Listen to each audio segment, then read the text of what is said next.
बिस्मिल्लाहिर्रहमानिर्रहीम। अस्सलामु अलैकुम dear students. I am professor Waqar Ali. आज हम lecture number 3 chapter number 5 arrays and string में से कुछ एग्जाम्पल प्रोग्राम्स करेंगे जो कि एवेलुएट करेंगे वन डायमेंशनल अरे को। यानी कि हम अपने प्रोग्राम्स के अंदर वन डायमेंशनल अरे जो कि हमने लास्ट लेक्चर में डिस्कस की है उसके बारे में डिटेल डिस्कशन करेंगे, उसको इस्तेमाल करेंगे और फिर देखेंगे कि वो किस तरह वर्किंग करती है। यहां जब हम उसे प्रोग्राम में इस्तेमाल करेंगे वन डायमेंशनल अरे को, तो फिर किस तरह हम इसको इस्तेमाल करने के लिए इसमें वैल्यूज किस तरह स्टोर करते हैं, इसमें वैल्यूज को एक्सट्रैक्ट किस तरह करते हैं, या बारी बारी इसके ऊपर वन वैल्यू से सेकंड, सेकंड से थर्ड, थर्ड से फोर्थ पे कैसे मूव करते हैं। अब चलते हैं फर्स्ट प्रोग्राम की तरफ जो कि क्या कहता है। कहते हैं एक ऐसा प्रोग्राम लिखें, write a program that read 5 integers. सबसे पहली बात तो क्या कहता है कि वो क्या करेगा, 5 इंटीजर्स को रीड करेगा और फिर कहते हैं उसे कहां पे लेके आएगा, स्टोर करेगा बेसिकली एरे के अंदर। यानी कि write a program that read 5 integer values in an array. यानी कि जो आप 5 वैल्यूज जो कि इंटीजर की हैं उन्हें जब रीड करें तो स्टोर कहां पे करना होगा, अपने एरे के अंदर। इसका मतलब है आप एक एरे बनाएंगे जिसका नाम कुछ भी हो सकता है, लेकिन उसके अंदर वैल्यूज कौन सी होंगी, इंट। यहां पर हम थोड़ी सी उसकी रफ वर्क के तौर पे देख लेते हैं। फॉर एग्जांपल एक एरे बनानी है इंटीजर टाइप, उसका नाम फॉर एग्जांपल मैंने रख दिया n और टोटल नंबर ऑफ एलिमेंट्स कितने होंगे, 5। ये मैंने डिस्कस कर लिया। ये पहला हमारा जो सी चीज है या पहला कॉन्सेप्ट है जो कि क्लियर हो रहा है। क्या कह रहा है, write a program that read 5 integers in an array. इसका मतलब यह है कि एक ऐसी एरे बनानी है जिसके अंदर टोटल नंबर ऑफ एलिमेंट्स 5 हैं और जो कि किस डेटा टाइप को होल्ड करेगी, इंटीजर को। लिहाजा मैंने क्या लिखा, इंट स्पेस एरे का नाम n लिख दिया, साथ में क्या कर दिया, टोटल नंबर ऑफ एलिमेंट्स बता दिए कि 5 है। यहां तक बात क्लियर। अब आगे चलते हैं। आगे क्या बात करते हैं, कहते हैं and find their total and average. इसका मतलब है जब हमने टोटल कैलकुलेट करना है तो टोटल भी क्या करना होगा, अपने पास कहीं ना कहीं स्टोर करना होगा। और अगर टोटल को अपने पास स्टोर करना है तो इंटीजर का जो टोटल होता है वो भी क्या होगा, इंट। लिहाजा एक वेरिएबल आपका क्या आ जाएगा, टोटल का। ये बात भी क्लियर होगी। तीसरी बात कहता है आपने क्या फाइंड करना है, एवरेज। यानी कि टोटल की बात तो हम कर चुके हैं, एवरेज।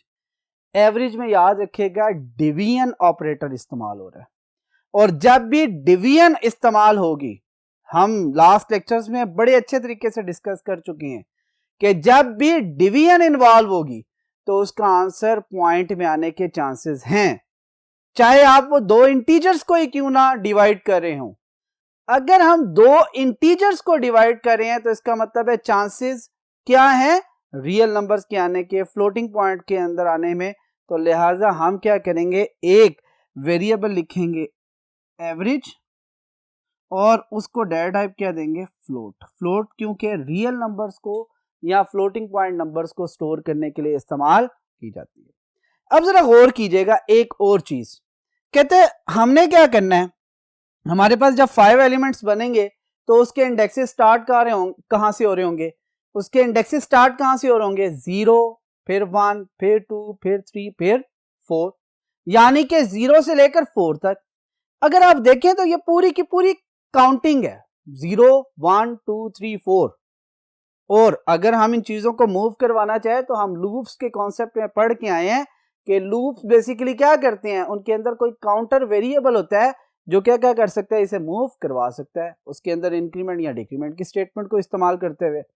लिहाजा यहां पर हमें एक काउंटर वेरिएबल भी चाहिए होगा जो कि क्या करेगा, एक लोकेशन से दूसरी लोकेशन यानी कि एक इंडेक्स से दूसरे इंडेक्स पे मूव करने के लिए चाहिए। लिहाजा यहां पर एक वेरिएबल हमें क्या चाहिए, आई, उसकी डेटा टाइप क्या होगी, इंट।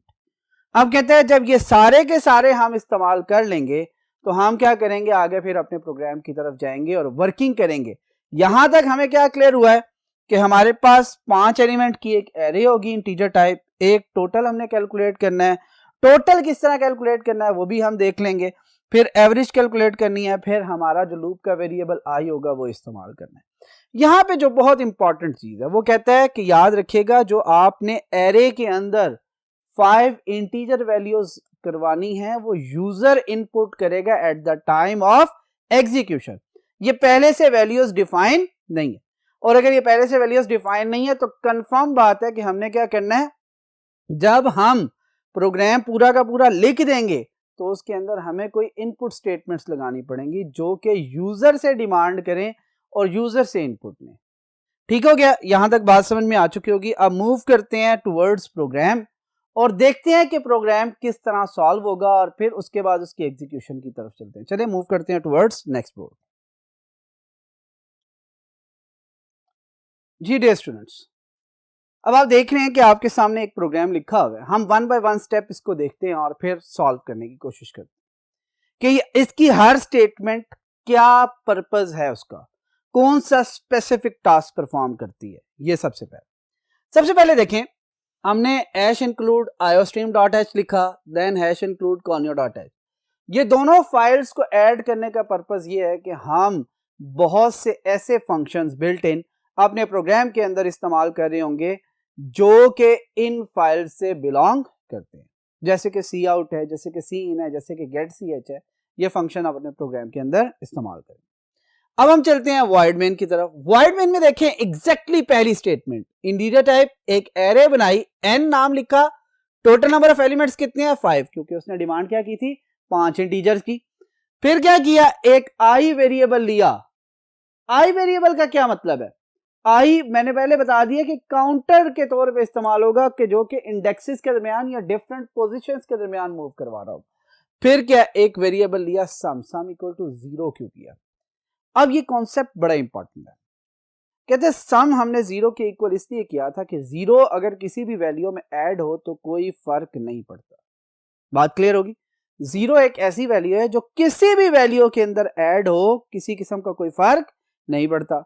और लूप के अंदर आप ये डिटेल में डिस्कशन कर चुके हैं कि जब हम लूप के जरिए कोई सम कैलकुलेट कर रहे होते हैं तो हम सम की वैल्यू को कांस्टेंट रखने के बाद उसके अंदर नई वैल्यू को क्या करते रहते हैं, ऐड करते रहते हैं। ये आपने कंप्लीट डिटेल में पढ़ चुके हैं। अब हम उस चीज को सिर्फ अप्लाई कर रहे होंगे। अब आते हैं जी आगे, फ्लोट एवरेज। एवरेज हमने कैलकुलेट करनी है। फ्लोट टाइप इसलिए लिया था कि डिवीजन ऑपरेटर आ जाए और डिवीजन के चक्कर में कोई ना कोई ऐसा काम हो सकता है या दो ऐसे इंटीजर आ सकते हैं जो कि कंप्लीट डिवाइड ना हो, और अगर कंप्लीट डिवाइड नहीं होंगे तो उनका आंसर फ्लोटिंग पॉइंट में आ सकता है, लिहाजा फ्लोट इसकी डाटा टाइप। अब जरा गौर कीजिएगा, यहां पर हमने कहा है कि एरे का जो फर्स्ट इंडेक्स होता है वो क्या होता है, हमेशा 0, और लास्ट इंडेक्स क्या होता है 1 less than the array size. यानी कि यहां पे देखिए आई कहां से स्टार्ट हो रहा है 0 से, आई कहां तक जा रहा है लेस देन 5। अगर वो लेस देन 5 कह रहा है तो इसका मतलब है ये कहां तक जाएगा, 4 तक जाएगा। उसके बाद क्या कह रहा है, कहता है हर दफा यहां से देख लेते हैं कितने का इंक्रीज हो रहा है 1 का। इसका मतलब है 0 से कहां पे मूव करेगा 1 पे, 1 से कहां पे मूव करेगा 2, 2 से कहां मूव करेगा 3, 3 से कहां मूव करेगा 4, और 4 के बाद जब 5 आएगा तो क्या हो जाएगा, लूप टर्मिनेट हो जाएगा। ये हम सारी चीजें लूप के अंदर सारी चीजें स्टडी कर चुके हैं। अब यहां पे आए, कहता है लूप के अंदर हम क्या कर रहे हैं, ये 5 टाइम्स या 4 टाइम्स जो हम लूप चला रहे हैं, ओरिजिनली ये 5 टाइम्स चल रहा है, 0 से लेकर 4 तक चल रहा है। ये क्या कहता है, कहता है हर दफा जब लूप एग्जीक्यूट होगा तो वो आपसे डिमांड करेगा एक नंबर इनपुट करें। जैसे ही आप नंबर इनपुट करेंगे वो क्या होगा, फर्स्ट टाइम 0 इंडेक्स पे, सेकंड टाइम 1 पे, फिर 2 पे, फिर 3 पे, फिर 4 पे, उन सबको क्या करता रहेगा, स्टोर करता रहेगा सीन स्टेटमेंट के जरिए, क्योंकि वेरिएबल का नेम स्टार्ट है और साथ में हमने उसका इंडेक्स नंबर भी दे दिया। अब आगे चलें, कहते हैं साथ में ही हमने क्या किया है, सम के अंदर उस वैल्यू को ऐड कर लिया, और जैसे ही सम के अंदर उस वैल्यू को ऐड किया उसको दोबारा कहां पे स्टोर किया, सम के अंदर स्टोर कर। यहां तक बात क्लियर होगी। और कहते हैं हर दफा जब नई वैल्यू आएगी वो प्रीवियस सम की वैल्यू में ऐड होती जाएगी और सम के अंदर स्टोर होती रहेगी, और ये लूप अपना काम कंप्लीट कर देगा। कहते हैं जब लूप अपना काम कंप्लीट कर लेगा तो फिर क्या होगा, एवरेज के ऊपर आएगा, ये कैलकुलेट होगी। कैसे, जो भी टोटल सम था आपका, जो भी आपका टोटल था, जो भी आपने सम कैलकुलेट कर लिया है या लूप के अंदर कैलकुलेट हो चुका है, उसको डिवाइड किया 5.0 से। अब यहां पर बड़ी इंपॉर्टेंट चीज है, हम ये भी कॉन्सेप्ट पढ़ चुके हैं लास्ट लेक्चर्स के अंदर, चैप्टर नंबर 3 के अंदर स्पेशली ये कॉन्सेप्ट पढ़ के आए थे। जब दो इंटीजर अगर डिवाइड हो रहे हैं तो आंसर क्या देगा, इंटीजर, लिहाजा किसी एक को क्या करना पड़ेगा, फ्लोटिंग पॉइंट बनाना पड़ेगा। कहते सम को तो मैं फ्लोटिंग में लेके जा सकता था यूजिंग कास्ट ऑपरेटर, लेकिन बेस्ट ऑप्शन क्या है, क्योंकि 5 एक कांस्टेंट है लिहाजा मैंने इसे 5.0 कर दिया। अब क्या होगा, सम इंटीजर है, ये आपका फ्लोटिंग पॉइंट है, तो दोनों को किस में कन्वर्ट कर देगा, फ्लोटिंग पॉइंट में। और जब फ्लोटिंग पॉइंट में आएगा तो अब पॉइंट में जो वैल्यू आएगी वो रिमूव नहीं होगी, उसे स्किप नहीं करेगा, उसे ट्रंकेट नहीं करेगा, उसे रिमूव नहीं करेगा, ठीक है, उसे क्या करेगा, उसे भी एवरेज के अंदर एज इट इज स्टोर कर देगा। कहते हैं जब ये सारी चीजें कैलकुलेट हो चुकी हैं, यानी कि पहला काम था हमने 5 नंबर इनपुट करने थे, दूसरा काम था उसका सम कैलकुलेट करना था, तीसरा काम क्या था, उसकी एवरेज कैलकुलेट करना। ये सारे काम हो चुके हैं, तो फिर हमने क्या करना है, हमने उसके बाद लूप से बाहरी हमने टोटल या सम को डिस्प्ले करवा देना है, और एवरेज जो कैलकुलेट हुई है उसको क्या कर देना है, डिस्प्ले करवा देना। यहां तक बात क्लियर हुई। अब जरा इसकी one by one step by step working देखते हैं, मेमोरी के अंदर ये किस तरह काम करता है, एक एक लाइन साथ लेके चलेंगे ताकि आप ज्यादा बेहतर तरीके से अंडरस्टैंड कर सकें। अच्छा जी, हमारी वर्किंग हमेशा कहां से स्टार्ट होगी, वाइड मेन से, जरा गौर कीजिएगा। वाइड मेन से जब वर्किंग स्टार्ट होगी तो सबसे पहली स्टेटमेंट जो उसे मिलेगी कर्ली ब्रेसेस के बाद वो है जी declaration and initialization statement. Declaration क्या है, अब जरा गौर कीजिएगा, एक वेरिएबल बनेगा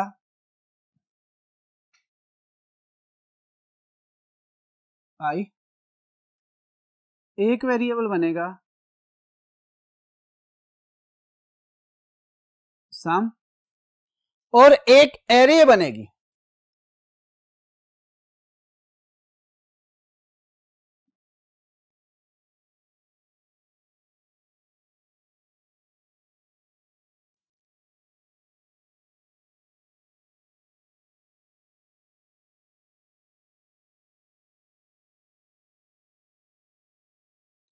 इस एरे का नाम क्या होगा, n, और इसके इंडेक्सेस कितने होंगे, 0 से स्टार्ट होकर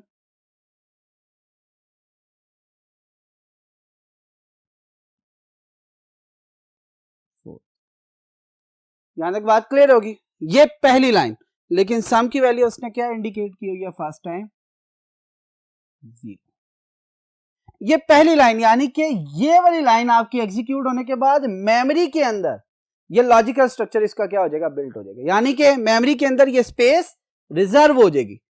आई 4 बाइट्स ले लेगा, सम 4 बाइट्स ले लेगा, एन का हर एक सिंगल एलिमेंट 4 बाइट्स देगा, यानी कि एन टोटल कितने बाइट्स देगा, क्योंकि 5 है, 1 2 3 4 5 एलिमेंट्स हैं, 5 को 4 से मल्टीप्लाई करें तो 20 बाइट्स एन की जो एरे है वो क्या कर रही होगी, रिजर्व कर रही होगी। यहां तक बात क्लियर। अब हम चलते हैं लास्ट की तरफ। एक वेरिएबल आपका क्या बनेगा, यहां पर इसे नीचे बना लेते हैं, और इसका नाम क्या होगा, average. Average basically float type का है, इसके अंदर भी आपके पास क्या होंगे, 4 बाइट्स ही होंगे, लेकिन याद रखिएगा इसमें 2 पोर्शन में डिवीजन होती है, एक आपका डेसिमल पॉइंट से पहले जो इंटीग्रल पार्ट है वो होता है, और एक आपका डेसिमल पॉइंट के बाद की जो सा डिजिट्स होते हैं जिन्हें प्रिसिजन कहते हैं वो पार्ट होता है। यहां तक बात क्लियर होगी। अब चलते हैं आगे। नेक्स्ट हमारा फौरी तौर पे क्या आ गया, लूप। क्यों लूप, इसलिए कि हमने इनपुट करवाने हैं 5 इंटीजर्स, लिहाजा अगर मैं 5 स्टेटमेंट लिखूं तो तब भी कोई मसला नहीं है, अलग-अलग, लेकिन वो काम जो रिपीटेडली एग्जीक्यूट करवाना है वो हम कहां लिखते हैं, लूप के अंदर लिखते हैं। लिहाजा हमने लूप लगा लिया 0 से लेकर 4 तक, 5 टाइम्स ये एग्जीक्यूट करेगा, कितनी दफा, 5 दफा एग्जीक्यूट करेगा। अब जरा आगे चलते हैं। अब यहां पे जरा गौर कीजिएगा, जैसे आई की वैल्यू क्या आई, 0, फर्स्ट टाइम इनिशियलाइज हो गया, यहां से आपका लूप कहां पे मूव करेगा, इस जगह पे। आई की वैल्यू क्या है, 0, 0 लेस देन 5 आपका क्या है, कंडीशन ट्रू है। कंडीशन ट्रू है तो यहां पे ट्रू होने के केस में आप कहां मूव कर जाएंगे, ये किस चेकर में, ट्रू होने के। अगर कंडीशन ट्रू है तो यहां पे आ गया। अब यहां पर आया तो आपका एक पूरा लूप चलेगा। लूप का मतलब है एक पूरी आउटपुट स्क्रीन आपके ऊपर आ रही होगी, जगह कम है फिर भी हम कोशिश करते हैं कंप्लीट करने की। सी आउट के जरिए क्या लिखा हुआ नजर आएगा, एंटर नंबर, एंटर नंबर। आपने क्या किया, एंटर नंबर किया, साथ ही सीन की वजह से यहां पे कर्सर ब्लिंक करना शुरू किया। आपने इनपुट की 10 और क्या कर दिया, एंटर कर दिया। जैसे ही इनपुट हुई 10, एन ऑफ आई की वैल्यू क्या है अभी तक 0, लिहाजा एन ऑफ 0 पे जाके इस 10 को क्या कर देगा, स्टोर कर देगा। एन ऑफ 0, एन ऑफ 0 पे कौन सी वैल्यू स्टोर होगी है 10। बात क्लियर होगी। उसके फौरन बाद क्या होगा, ये स्टेटमेंट आ जाएगी। सम की इनिशियल वैल्यू क्या थी 0, एन ऑफ 0 क्या है 10, इन दोनों वैल्यू को ऐड किया, आंसर क्या आया 10। 10 कहां जाके स्टोर होगा सम के अंदर, लिहाजा सम के अंदर वैल्यू चेंज हो जाएगी, जो प्रीवियस वैल्यू 0 थी रिप्लेस होके क्या होगी है 10। बात क्लियर। ये लास्ट स्टेटमेंट थी। यहां से आपका इस स्टेटमेंट से लूप कहां पे चला गया, इंक्रीमेंट पे। कौन सी वैल्यू इंक्रीज होगी, आई की, लिहाजा आई की प्रीवियस वैल्यू का क्या करेगा, रिमूव करेगा और नई वैल्यू क्या कर देगा, यहां पर लिख देगा।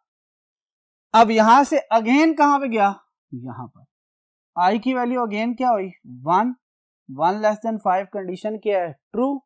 जैसे ट्रू पे आया अगेन उसने ये वाली स्टेटमेंट जो सी है दोबारा कॉल की, यहां से उसने आपको नंबर डिमांड करना शुरू किया। आपने एंटर किया 15 और एंटर किया, एन ऑफ आई यानी कि 1 पे जाएगा और क्या प्लेस कर देगा 15। अब वो 15, आप जरा सबसे पहले गौर कीजिएगा इस स्टेटमेंट को वैल्यूएट करना। सम की लेटेस्ट वैल्यू क्या है 10, फिर N of I, N of I में आई क्या है इस वक्त 1 है, लिहाजा एन ऑफ 1 पे जाएंगे तो क्या पड़ा हुआ है 15, 15 में आ गया। 10 प्लस 15 क्या हुआ 25, 25 कहां जाके स्टोर होगा सम के अंदर, लिहाजा सम के अंदर जो भी प्रीवियस वैल्यू है उसको क्या करेगा, रिमूव करेगा और यहां पे क्या लिख देगा 25। यहां तक बात क्लियर होगी, कोई इश्यू तो नहीं है ना, ठीक हो गया। अब आगे देखें, मैं ये अमल कितनी दफा करूंगा जरा गौर कीजिएगा। मैं एक दफा वैल्यू देता हूं 20, फिर वैल्यू देता हूं फॉर एग्जांपल 25, और इसके बाद पांचवी दफा एक वैल्यू जो 5th टाइम है वो मैंने क्या वैल्यू दी 30। इसका मतलब है यहां पे वैल्यू क्या आ जाएंगी 20, 25 और 30। ये सिर्फ समझाने के लिए, लूप ये बार बार एग्जीक्यूट होगा। जैसे ही आई की वैल्यू 5 होगी ना तो 5 लेस देन 5 पे आके कंडीशन क्या हो जाएगी, फॉल्स हो जाएगी। अब वैसे सम की वैल्यू भी इसी तरह चेंज होगी। 25 के अंदर जब 20 आएगा तो 45 हो जाएगा, 45 में जब 25 ऐड होगा तो क्या हो जाएगा 70 हो जाएगा, 70 में जब 30 ऐड होगा तो क्या हो जाएगा, यहाँ पर टोटल 100 बन जाएगा। इसका मतलब है जब लूप आपका इस कंडीशन पे आएगा, जब मैं यहाँ पर कहूंगा कि आई की वैल्यू क्या हो चुकी है 5, यहाँ पे भी बेसिकली क्या होगी 5, तो 5 लेस देन 5 पे कंडीशन याद रखेगा आप क्या होगी फॉल्स, और फॉल्स होने पर क्या हो जाएगी लूप से बाहर आ जाएगी। जैसे ही कंडीशन फॉल्स होने पर हम लूप से बाहर आए तो फिर क्या होगा, फिर अब वो कहता है कि सम की वैल्यू को डिवाइड कर दें 5.0 से। सम की वैल्यू टोटल क्या थी 100 डिवाइडेड बाय 5.0, 100 को 5 से डिवाइड करें तो एग्जैक्टली जो डिजिट आता है दैट इज 20, क्योंकि 20 इंटू 5 क्या होता है 100, लिहाजा जो भी इसका आंसर आएगा 5.0 ये बनेगा 20, और 20 कहां पे स्टोर हो जाएगा एवरेज के अंदर, यहां पर आके क्या स्टोर हो जाएगा 20। यहां तक बात क्लियर। अब जैसे ये 20 यहां पर स्टोर हो गया तो उसके बाद आपके पास ये स्टेटमेंट्स चलेगी, यानी कि आउटपुट स्क्रीन के ऊपर जब आप 5 के डिजिट कर चुके होंगे तो फिर इसी को आउटपुट को जरा यहाँ पे मैं इंक्रीज कर रहा हूं तो आपको लिखा हुआ नजर आएगा टोटल इक्वल सम की वैल्यू है 100 तो यहाँ पे लिखा आएगा 100, और नेक्स्ट लाइन में क्योंकि एंडल की वजह से नेक्स्ट पे जाके एवरेज लिखकर यहाँ पर क्या नजर आएगा, एवरेज कितनी निकली थी 20, लिहाजा यहाँ पे आपको 20 लिखा हुआ। यहां तक बात क्लियर होगी। एक दफा फिर इसको जरा एग्जीक्यूट करने की कोशिश करते हैं। पहले क्या हुआ, एक एरे बनी, आई डिक्लेयर हुआ, सम की डिक्लेयर होने के बाद इनिशियलाइज होगी, एक वेरिएबल एवरेज क्लियर होगी। जैसे लूप में आए 5 टाइम्स लूप एग्जीक्यूट होके हर दफा नंबर इनपुट करवाया और वो कहां जाके स्टोर हो गए, एरे के अंदर। जैसे ही एरे के अंदर स्टोर होते गए साथ साथ उसका सम भी कैलकुलेट हुआ। जैसे ही लूप से बाहर आए एवरेज कैलकुलेट हुई, किस तरह, सम डिवाइडेड बाय 5.0, और जैसे 5.0 के साथ उसे डिवाइड किया तो आंसर 20 आया। 20 कहां पे जाके स्टोर हो रहा है, एवरेज में, क्योंकि ये पूरी की पूरी स्टेटमेंट किसके इक्वल है, एवरेज के, यानी कि असाइन कर रही है। कैसे, जैसे ये काम कंप्लीट हुआ नेक्स्ट स्टेटमेंट पे है टोटल, क्योंकि ये सी आउट स्टेटमेंट है, टोटल की वैल्यू 100 डिस्प्ले होगी। एंडल होके नेक्स्ट लाइन पे है और एवरेज की वैल्यू क्या डिस्प्ले होगी आपकी, 20। बात क्लियर होगी यहां तक, एक्सीलेंट, गुड। अब हम मूव करेंगे टुवर्ड्स नेक्स्ट एग्जांपल। उम्मीद है कि ये एग्जांपल आपको बहुत अच्छे तरीके से समझ आ चुकी होगी। इसकी मैंने पूरी ग्राफिकल प्रेजेंटेशन आपके सामने रख दी है। चलें मूव करते हैं टुवर्ड्स नेक्स्ट बोर्ड और सेकंड एग्जांपल की तरफ जाते हैं। जी डियर स्टूडेंट्स, अब देखते हैं हम सेकंड एग्जांपल हमसे क्या डिमांड कर रही है, यानी कि सेकंड प्रोग्राम जो 1 डायमेंशनल अरे का है वो हमसे क्या डिमांड कर रहा है। वो डिमांड क्या है, कहते हैं write a program that read 10 integers. Last time program के अंदर कितने इंटीजर्स थे, 5। अब क्या हो गया उसकी जगह 10 integers, and print the biggest one. Second demand क्या है उसकी, कहता है पहली डिमांड ये है कि 10 नंबर्स रीड करके एरे के अंदर स्टोर करने हैं, और फिर उसके बाद की डिमांड ये है कि उनमें से मैक्सिमम नंबर या बिगेस्ट नंबर को क्या करना है, फाइंड करके प्रिंट करवाना। इसका मतलब है ये प्रोग्राम के अगेन 2 हिस्से हैं, ठीक है। पहले हिस्से में क्या करना है, हमने सिर्फ और सिर्फ एरे को फिल करना है, और यूजर जो उनसे इनपुट करेगा। और एरे के लिए हमें याद रखेगा, क्योंकि डिफरेंट इंडेक्सेस पे मूव करना पड़ता है, इसलिए हमें एक वेरिएबल आई की जरूरत या काउंटर वेरिएबल की जरूरत पड़ेगी। उस काउंटर वेरिएबल को इसलिए यूज किया जाएगा ताकि हम एक इंडेक्स से दूसरे इंडेक्स पे मूव कर सके यूजिंग लूप। याद रखिए ये प्रोग्रामिंग पॉइंट ऑफ व्यू से यूजर को इसका बिल्कुल पता नहीं होगा कि ये किस तरह काम कर रहा है। उसको सिर्फ ये पता होगा कि वो सिर्फ इनपुट करेगा और उसे रिजल्ट मिल जाएगा। जबकि बैकएंड में जितना भी काम है एरेस के जरिए उसको देखना एक प्रोग्रामर का काम है। लिहाजा हमने यहां पर क्या करना है, इस प्रोग्राम को बिल्ड करना सीखना है, इस प्रोग्राम को बनाना सीखना है। इस प्रोग्राम को जब हमने एडिटर पर टाइप करना है, एडिट करना है, तो उसके बाद हमने इसको चेक भी करना है कि क्या ये प्रॉपर्ली वर्क कर रहा है या नहीं कर रहा।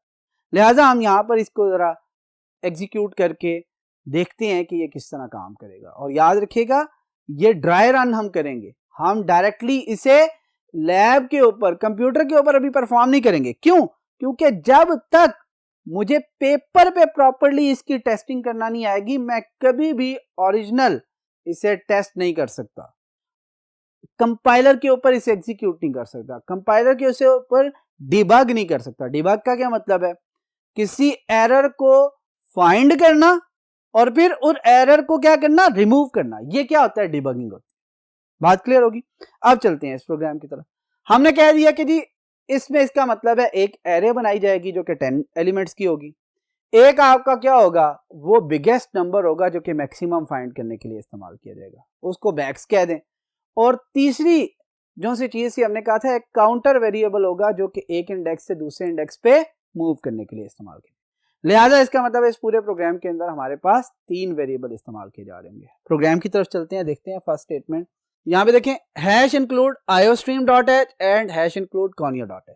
ये दोनों वो लाइंस हैं जो तकरीबन अब हमारे हर प्रोग्राम में इस्तेमाल हो रही है, क्योंकि हम इन दोनों में से कुछ ना कुछ बिल्ट इन फंक्शंस को अपने प्रोग्राम के अंदर इस्तेमाल करें।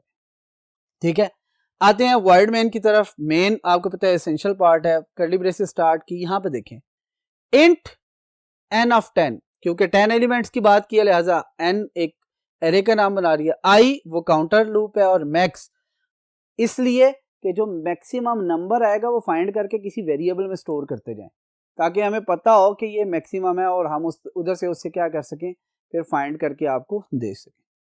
अब देखिए यहां पर उसने क्या किया, i की वैल्यू 0 से स्टार्ट की है, लेस देन 10 तक गया। क्यों? इसलिए 10 तक के 0 से स्टार्ट होकर 9th तक जाएंगे, 9th इंडेक्स तक, तो 10 एलिमेंट्स कंप्लीट हो जाएंगे। लेस देन 10 भी किया जा सकता है और सम टाइम याद रखिएगा इसे लेस देन इक्वल टू 9 भी किया जा सकता है। दोनों स्टेटमेंट्स बिल्कुल ठीक है। आई प्लस प्लस इसलिए कि एक इंडेक्स से दूसरे, दूसरे से तीसरे, तीसरे से चौथे पे मूव करना। यहां पे देख लें से दो स्टेटमेंट है। आपने एंटर नंबर करवाया और जो इनपुट होगी वो कहां जाके स्टोर हो जाएगी, एरे के उस इंडेक्स के ऊपर जो आई की वैल्यू होगी। फिर इसके बाद का काम यानी कि ये वाला यहां तक का जो काम है वो क्या है, सिर्फ आप क्या कर रहे हैं 10 इंटीजर वैल्यूज को इनपुट करवा रहे हैं, रीड करवा रहे हैं।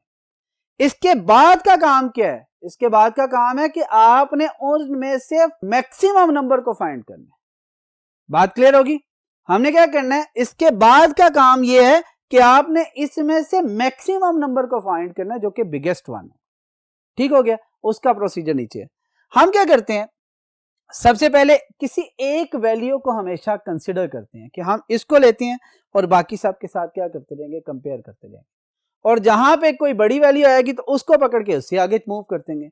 अगर उससे बड़ी कोई नहीं आई तो ये जो पकड़ी हुई वैल्यू थी, जो होल्ड की हुई वैल्यू थी, इसका मतलब ये बिगेस्ट वन है।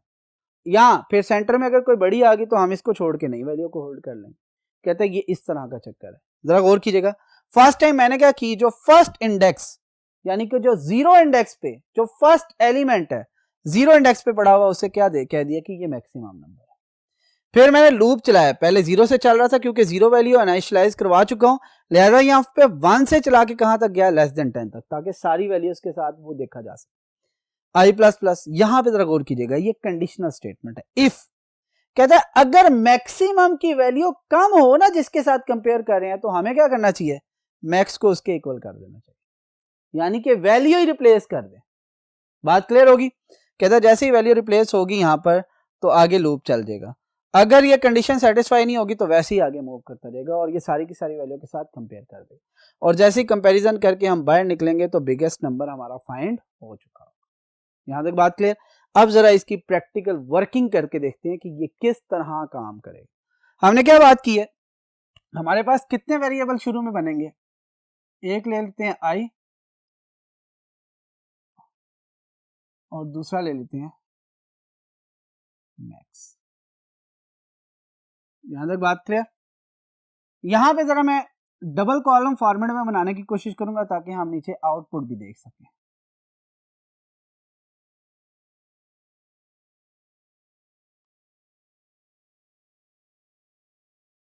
ये सिर्फ समझाने के लिए, अदरवाइज आपको पता है ये लीनियर लिस्ट होती है, ये बिल्कुल एक सिंगल लाइन में चल रही होती है। मैं हर एक का इंडेक्स भी साथ लिख देता हूँ। ये आपका 0 होगा, ये 1 होगा, ये 2 होगा, ये 3 होगा, 4 5 6 7 8 9, यहां तक हमारे ये जो से हैं बनेंगे। यहां तक बात क्लियर होगी। ये हर एलिमेंट जो है वो क्या हो रहा है, एक अलग ब्लॉक को क्या कर रहा होगा, होल्ड कर रहा होगा। और ये ब्लॉक कितने बाइट्स का होगा, क्योंकि ये इंटीजर है तो लिहाजा ये आपके कितने बाइट्स का होगा, 4 बाइट्स का। इसका मतलब है एन जो सी एरे है वो कितने बाइट्स होल्ड कर रही है, 10 इंटू 4 40 बाइट्स। ये पूरी का नाम क्या है आपका एन, यानी कि ये एन ऑफ 0 है, ये 1 है, ये 2 है, ये 3 है, ये 4 है, ये एन ऑफ 5 है, ये एन ऑफ 6 है, ये n of 7, n of 8, n of 9 और फिर सॉन अगर जरूरत पड़े। वैसे एन ऑफ 9 तक हमारी एरे क्या हो जाती है, कंप्लीट। अब चलते हैं जी, यहां तक हमारी स्टेटमेंट जो सी है वो क्या हो चुकी है, पूरी हो चुकी है। अब यहां पर जरा गौर कीजिएगा, बहुत इंपॉर्टेंट टास्क है। यहां पर आई का स्टार्ट कहां से हो रहा है, 0, 0 लेस देन 10 कंडीशन ट्रू होती है। ये मैं यहां पर सिर्फ फर्स्ट टाइम लिखूंगा, फिर आपको जिस तरह पूरी प्रॉपर पहले एग्जीक्यूशन करके देख चुके हैं, लास्ट में मैं सिर्फ वैल्यूज फिल करूंगा ताकि हम बेहतर तरीके से इसको सॉल्व करें। जो हमारा मेन काम है आज का उसकी तरफ जाए कि बेस्ट फाइंड करना, जो बिगेस्ट नंबर है। अच्छा जी, वो क्या करेगा, आउटपुट स्क्रीन पे आपको देगा एंटर अ नंबर। ये अगर हम आउटपुट स्क्रीन बनाए, यहां पर क्या लिखा हुआ नजर आएगा, एंटर नंबर। और सीन की वजह से यहां पे क्या हो गया, कर्सर ब्लिंक करना शुरू कर दिया। आपने first value the for example 200, enter किया, n ऑफ i की वैल्यू क्या थी 0 फर्स्ट टाइम, लिहाजा 0 पे जाके क्या हो जाएगा 200 स्टोर हो जाएगा। यहां से कहां चला जाएगा i1 i प्लस प्लस पे i की वैल्यू क्या हो जाएगी 1, लिहाजा दूसरी वैल्यू यहाँ पे मैं अब वो नहीं लिख रहा एंटर अ नंबर, डायरेक्ट उसी को कॉपी करनी है। आपने वैल्यू दी 150, ये 150 यहाँ पर स्टोर होगी 1 पे। सेम इसी तरह 2 3 4 5 अप टू 2 3 4 5 अप टू 9 तक आपकी यही वैल्यू चलेगी। अब क्या होगा, आप सारी वैल्यू इनपुट कर लें, वैसे ही मैं सिर्फ आपको समझाने के लिए। यहाँ पे आपने 75, यहाँ पे आपने 250, यहाँ पे आपने 170, यहाँ पे आपने 50, 90, 100, 120 और फॉर एग्जांपल यहाँ पे आपने कह दिया 175। ये वैल्यूज आपने इनपुट कर दी, आपकी एरे फिल हो चुकी है। ये इसी तरह ये स्टेटमेंट कितनी दफा चलेंगी, अगर चलूं तो 10 टाइम्स ये स्टेटमेंट्स चलेंगे।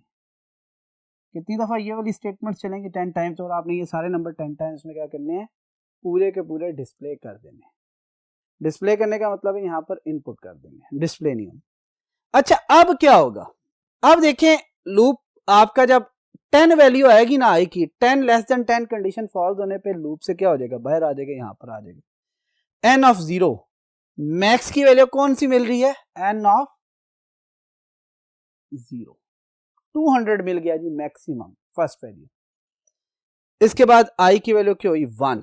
अब जरा गौर कीजिएगा 1 लेस देन 10 है, ये जितनी भी वैल्यूज होंगी ना ये सारी 9 तक, ये सारी क्या होंगी लेस देन 10 ही होंगी, लिहाजा इनको कंपैरिजन करने के लिए मैं इन कंडीशन को यूज करूं। क्या कहता है, मैक्स की वैल्यू n ऑफ i से कंपेयर करें। मैक्स की वैल्यू 200 है, इसकी वैल्यू क्या है 150। 200 लेस देन 150 कंडीशन क्या हुई, फॉल्स। लूप कहां पे चला गया, यहां पर। फॉल्स होने पे तो ओरिजिनली बात करता हूं यहीं से मूव कर देगा, क्योंकि ये कंडीशन क्या है फॉल्स, ये फॉल्स हुई है, ठीक हो गया। अब जैसे ही फॉल्स हुई, इसका यहां पर आया i की वैल्यू 2 होगी, 2 लेस देन 10 पे आया n of i, n of 2 का मतलब है अब दूसरी वैल्यू क्या मिलेगी आपको 75। 200 इससे भी बड़ा है, लिहाजा यहाँ पे ये वैल्यू भी क्या हो जाएगी फॉल्स। फिर आएगा i की वैल्यू 3 हो जाएगी, n ऑफ 3 पे क्या पड़ा हुआ है, यहां पर आपको नजर आएगा 250। ये बड़ा इंपॉर्टेंट है, ये मैंने कहा यहां पर आप क्या होगा 3, n ऑफ 3 पे पड़ा हुआ है 250। ये बात कंसीडर कर रहे हैं ना आप, गौर कीजिएगा। 200 लेस देन 250 क्या है, कंडीशन ट्रू है। अगर कंडीशन ट्रू है तो क्या करेगा, max equal to n of i, n of i जो सा n ऑफ 3 है क्या पड़ा हुआ है 250, लिहाजा यहां पर आके मैक्स की वैल्यू को क्या कर देगा 250। बात क्लियर होगी, कोई इश्यू तो नहीं है ना। उसके बाद यहां से ट्रू के केस में भी आपका लूप फिर कहां जाएगा i पे, इसका मतलब है फिर 4 होगी, 5 होगी, 6 होगी, 7 होगी, 8 होगी, 9 होगी। 6 के साथ अगर फॉर एग्जांपल मैं बात करता हूँ, 4 के साथ कंपेयर करें 250 ग्रेटर है, 5 के साथ करें 250 ग्रेटर है, 250 ग्रेटर है, 250 ग्रेटर है, 250 250। जैसे ही लूप से बाहर आएगा तो आपको आउटपुट पे पता क्या लिखा हुआ नजर आएगा, आउटपुट पे लिखा हुआ नजर आएगा बिगेस्ट नंबर इज, ये इज एज इट इज, और आगे क्या लिखा हुआ है मैक्स। मैक्स के अंदर जाके देखें क्या वैल्यू पड़ी हुई है 250, यहाँ पे आपको 250 और उसके बाद गेट ch, इसका मतलब है प्रोग्राम की लास्ट स्टेटमेंट कर्सर ब्लिंक करता होना। यहाँ तक बात क्लियर होगी। अब जरा दोबारा एक दफा से इसे रिकॉल कर लेते हैं। n ऑफ 10 एक एरे बनी 10 एलिमेंट्स की, i एक वेरिएबल बना, मैक्स का एक वेरिएबल बना। फर्स्ट क्या हुआ, लूप चलाया, 10 नंबर्स को एरे के अंदर स्टोर करने के लिए वो स्टोर हो गए। फिर क्या किया, फर्स्ट एलिमेंट को मैक्सिमम कंसीडर करते हुए लूप चलाया और हर एक के साथ कंपेयर किया। जहां पर मैक्सिमम की वैल्यू लेस थी हमने वो वैल्यू असाइन कर दी, जहां के 250 थी, और पूरा लूप चला। जो भी लूप खत्म होने के बाद जब बाहर आए तो मैक्स वेरिएबल के अंदर आपकी क्या होगी, मैक्सिमम वैल्यू या बिगेस्ट वैल्यू स्टोर हो चुकी होगी, लिहाजा हम सी आउट कर चुके हैं biggest number is max. Max क्या आपका 250 है, लिहाजा 250 आपको डिस्प्ले होता हुआ नजर आएगा। यहाँ तक बात क्लियर होगी? एक्सीलेंट। उम्मीद है कि आपको ये लेक्चर समझ आ चुका होगा। इंशाल्लाह नेक्स्ट लेक्चर में आपसे फिर मुलाकात होगी। Thank you. अल्लाह हाफ़िज़।